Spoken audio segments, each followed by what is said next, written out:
في 1882 قالت إيه؟ قالت بريطانيا مصر في نهاية عهد إسماعيل أوضاع عملية صعبة وديونها عالية، وبعده ابنه توفيق فازداد الأمر سوء.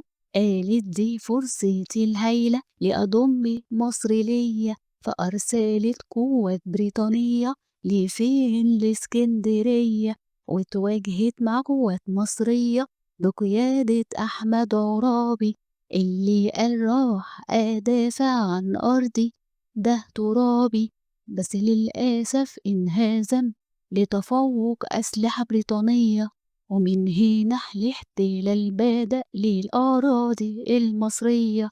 قعدت بريطانيا كام سنة؟ 74 سنة. طب ليه أسباب احتلالها للأراضي المصرية؟